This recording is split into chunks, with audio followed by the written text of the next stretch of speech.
नमस्कार विद्यार्थियों, आप सभी का YouTube चैनल पर स्वागत है। आज हम पढ़ेंगे वेब पोर्टल।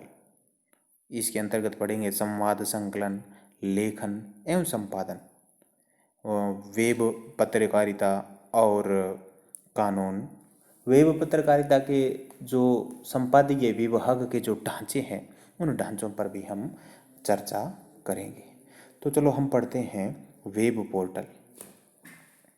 संपादकीय विभाग का ढांचा ये किस तरह से होता है।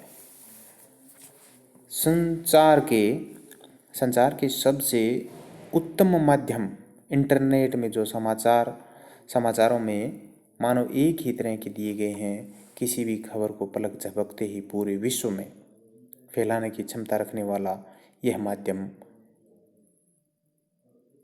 बहुत ही कम समय में काफ़ी लोकप्रिय हो गया है।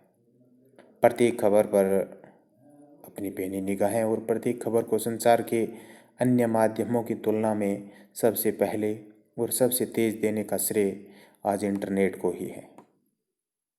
वह चाहे फिजी में सांसदों को बंधक बनाने की बात हो या फिर सितंबर 2001 में अमेरिका के न्यूयॉर्क में वर्ल्ड ट्रेड सेंटर पर हमले की खबर हो, सब में सबसे आगे रहा है इंटरनेट। सूचनाओं को पूरे विश्व में फैलाने का काम करने वाला यह माध्यम अपने जिन संसाधनों पर टिका है उसमें मुख्य है संपादकीय विभाग। प्रिंट, रेडियो, आकाशवाणी और इंटरनेट, इन सभी माध्यमों में समाचारों को आमजनों तक पहुंचाने के लिए उसकी तैयारी में सैकड़ों लोग जुटे रहते हैं। इन लोगों का कार्य काफ़ी स्तरों तक बंटा होता है। काम करने के लिए कई डेस्क बने होते हैं, जैसे अंतर्राष्ट्रीय, राष्ट्रीय, क्षेत्रीय, खेल, वाणिज्य, मनोरंजन, कला एवं साहित्य इत्यादि। इन डेस्कों के लिए खबर को इकट्ठा करने का काम संवाददाताओं के जिम्मे होता है। समाचार पत्र कार्यालय का संपादकीय विभाग 24 घंटे खुला रहता है। प्रिंट मीडिया में रात के अंतिम संस्करण और दिन में आगामी संस्करण के प्रकाशक के बीच कुछ ही घंटे ऐसे होते हैं जब कोई पत्रकार वहाँ जुटा नहीं दिखता। लेकिन आकाशवाणी, दूरदर्शन, टीवी चैनल और इंटरनेट मीडिया में स्थिति कुछ और ही होती है।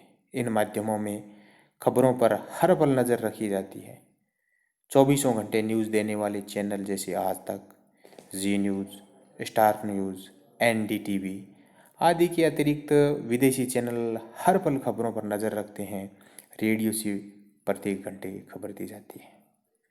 समाचारों की दुनिया में MM, PM या सुबह शाम की बातें बीते ज़माने की हो जाती है।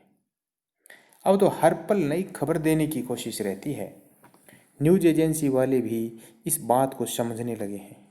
भारत में भले ही अभी तक यह बात ध्यान में नहीं रखी जाती है कि यह खबर सुबह की है या शाम की, लेकिन जितनी भी विदेशी न्यूज़ एजेंसी है जैसे रॉयटर, AF, APTN आदि की कोशिशें यही रहती है कि हर पल खबरें दे। MP के डिप्टी मैनेजिंग एडिटर टॉप केट का कहना है कि वेबसाइट समाचार के अन्य माध्यमों की अपेक्षा अधिक तेज़ी से खबर का संप्रेषण करती है। यहाँ ध्यान देने की बात यह है कि मैनेजिंग एडिटर टॉप केंट उन्होंने ये कहा था कि वेबसाइट समाचार के अन्य माध्यमों की अपेक्षा अधिक तेज़ी से खबर देने का संप्रेषण करती है। ऐसे में एजेंसी का यह दायित्व बनता है कि वह उसी अनुसार खबर को अपने उपभोक्ताओं तक पहुंचाए भी। अब हम देख लेते हैं कि वेब पत्रकारिता के जो संपादकीय विभाग है उनका ढांचा हम किस तरह से समझ सकते हैं। देखिए, ये वेब पत्रकारिता के संपादकीय विभाग है, उनका ढांचा होता है सबसे पहले फील्ड स्टाफ, ये फील्ड है, फील्ड का स्टाफ होता है। फिर ब्यूरो प्रमुख यानी विशेष संवाददाता या संवाददाता। उसके बाद डेस्क कवरेज होती है। डेस्क कवरेज ये समाचार कक्ष होता है, इधर ये समाचार कक्ष के माध्यम से होती है। समाचार कक्ष में राष्ट्रीय, अंतर्राष्ट्रीय और क्षेत्रीय ये होता है डेस्क कवरेज होती है समाचार कक्ष से। फिर यहाँ से ली जाती है डेस्क कवरेज विज्ञान के क्षेत्र से, खेल क्षेत्र में, वाणिज्य, मनोरंजन, कला, साहित्य और फीचर। ये इस पूर्णतः इस तरह से इनका ढांचा होता है। वेब पोर्टल के लिए संवाद लेखन। उसके लिए संवाद लेखन क्या होता है कि अपने अपने आधुनिक विकसित रूप में एक अपने आधुनिक विकसित रूप में एक साइट मूलतः और मुख्यतः रूटीन खबरों और फीचर से बनती है।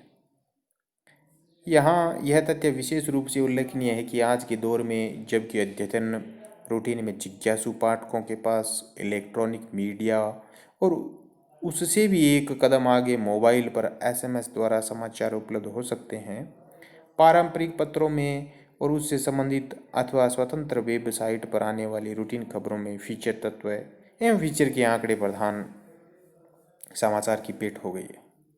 इस पृष्ठभूमि में वेब पत्रकारिता को प्रभाव उत्पादक व उपयोगी बनाने के लिए स्टोरी राइट का महत्व अन्य किसी भी पत्रकारिता की विधा से अधिक हो जाता है।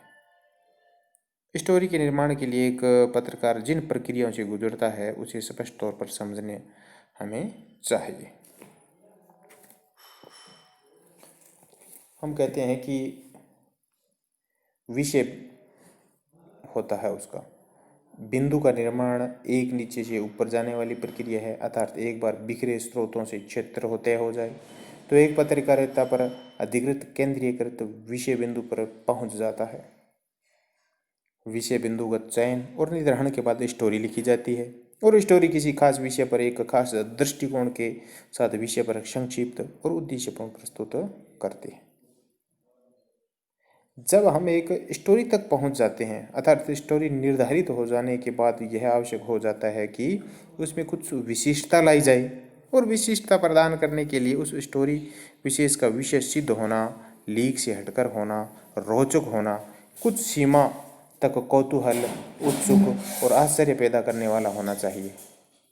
अधिकांश विचारों का जन्म बीट से होता है, किंतु बीट संबंधी विचारों को भी परिष्कृत और परिमार्जित किए जाने की आवश्यकता है।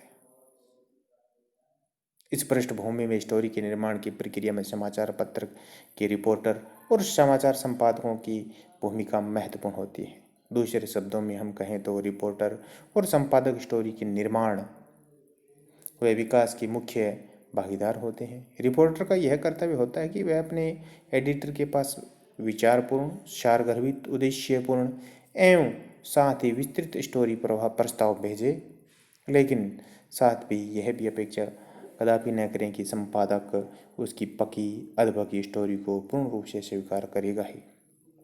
दूसरी ओर संपादक का यह कर्तव्य भी होता है कि वह अपने रिपोर्टर की स्टोरी आइडिया को विकसित करने और उसे भेजने में पूर्ण सहयोग प्रदान करें। स्टोरी निर्माण की प्रक्रिया में इन दोनों महत्वपूर्ण घटकों संवाददाता और संपादक की भूमिका सभी प्रकार की स्टोरी के साथ लागू, चाहे वह तात्कालिक महत्व की स्टोरी हो या दीर्घकालिक महत्व का कोई बड़ा प्रोजेक्ट होता है, ये महत्वपूर्ण होती है। वेब पत्रकारिता के लिए कानून कब बना, इस पर हम ध्यान देंगे कि सन 2000 सूचना एवं प्रौद्योगिकी में सन 2000 के नाम से पारित एक कानून लागू करने वाला भारत दुनिया का 12वां देश है। अक्टूबर 2000 में देश में प्रभावी है। यह अक्टूबर 2018 से देश में प्रभावी भी है। इसमें 4 अनुसूचियों के साथ 13 अध्याय और 90 से ज़्यादा धाराएं भी शामिल है। इस कानून के प्रभावी होने से ई दस्तावेजों और ई हस्ताक्षरों को कानूनी मान्यता मिल गई है।